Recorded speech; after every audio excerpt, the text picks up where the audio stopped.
Hi hello friends, welcome back to my YouTube channel. என்னோடய சேனலை subscribe பண்ணால் please subscribe பண்ணிக்கோங்க. பக்கத்தில் பெல் ஐக்கானுக்கும் கிளிக் பண்ணிக்கோங்க. வாங்க மட்டன் குழம்பு எப்படி செய்வதுன்னு பார்க்கலாம்.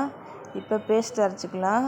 1/2 கப் தேங்காய், 1 ஸ்பூன் மிளகு, 1 ஸ்பூன் சீரகம், 3 ஏலக்காய், சிறிதளவு பட்டை, 4 கிராம்பு சேர்த்து தண்ணி ஊற்றி நல்லா மையாக அரைச்சி எடுத்துக்கோங்க. இப்போ அடுப்பில் கடாய் வச்சு கடாய் காஞ்சோன்னே 4 டேபிள் ஸ்பூன் எண்ணெய் ஊற்றிக்கோங்க. எண்ணெய் காஞ்சோன்னே 1/2 கப் சின்ன வெங்காயம், ஒரு பெரிய வெங்காயத்தில் பாதி வெங்காயம் நறுக்கி போட்டிருக்கேன். நல்லா வெங்காயம் வதங்கட்டும். இதோட 3 ஏலக்காய், ஒரு பட்டை, 4 கிராம்பு சேர்த்து ஒரு கைப்பிடி கொத்தமல்லி, புதினா, கருவேப்பிலை சேர்த்து நல்லா வதக்கிக்கோங்க. இதோட 2 தக்காளி சேர்த்துருக்கேன். தக்காளி மசிகிறதுக்கு ஒரு பிஞ்சு சால்ட்டு சேர்த்து மூடி போட்டு கொஞ்சம் நல்லா வேக வச்சுக்கோங்க. ஓரளவு தக்காளி கொஞ்சம் மசிஞ்சிருக்கும். இப்போ இஞ்சி பூண்டு பேஸ்ட்டு சேர்த்து நல்லா கலந்து விட்டுக்கோங்க. இப்போ மூடி ஒரு 10 செகண்ட் வெயிட் பண்ணலாம். பாருங்கள், பச்சை வாசனை போய் தக்காளி நல்லா மசிஞ்சிருச்சு. நல்லா கலந்து விட்டுக்கலாம். இப்போ நம்ம மசாலா சேர்த்துக்கலாம். 1/2 ஸ்பூன் மிளகாய்த்தூள், 1/2 ஸ்பூன் மல்லித்தூள், 1/4 ஸ்பூன் காஷ்மீர் மிளகாய்த்தூள், 1/4 ஸ்பூன் மஞ்சள்தூள், 2 ஸ்பூன் கரம் மசாலா சேர்த்து நல்லா கலந்து விட்டுக்கோங்க. மசாலா கரிஞ்சிடாமல் இருக்க அடுப்பை சிம்லேயே வச்சு கலந்துக்கோங்க. இல்லாட்டினா மசாலாலாம் கரிஞ்சு போயிடும். இப்போ வேக வச்ச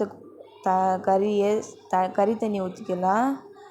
கறியை சுத்தம் பண்ணி குக்கரில் போட்டு 4 விசில் விட்டு எடுத்துக்கோங்க. அதில் நான் 2 குழிக்கரண்டி தண்ணி ஊற்றிருக்கேன். இப்போ மசாலா நல்லா கொதித்து பச்சை வாசனை போய் எண்ணெய் பிரிஞ்சு வந்துடுச்சு. இப்போ நம்ம வேக வச்ச கறி சேர்த்து நல்லா கலந்து விட்டுக்கோங்க.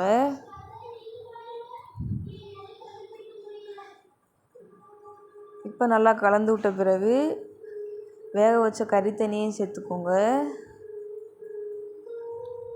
இப்போ கறி தண்ணியை ஊற்றி நல்லா கலந்து விட்ட பிறகு உங்களுக்கு குழம்புக்கு எவ்வளோக்கு உப்பு தேவையோ அந்தளவுக்கு உப்பு போட்டு நல்லா கலந்து விட்டுக்கோங்க.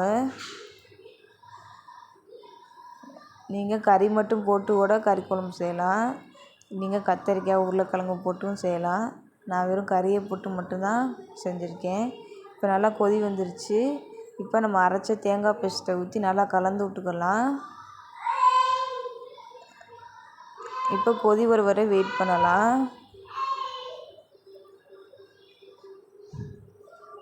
நல்லா கொதி வந்த பிறகு 1/2 ஸ்பூன் மிளகுத்தூள், 1/2 ஸ்பூன் சீரகத்தூள் சேர்த்து நல்லா கலந்து விட்டுக்கலாம். இதே மாதிரி நீங்கள் வீட்டில் செஞ்சு பாருங்கள். அந்த குழம்பு சூப்பராக இருக்கும். இட்லி, தோசை எல்லாத்துக்குமே நல்லாயிருக்கும். சாதத்துக்கும் செஞ்சு பார்த்துட்டு எனக்கு கமெண்ட் பாக்ஸில் கமெண்ட் பண்ணுங்கள். தேங்க்யூ ஃபார் வாட்சிங்.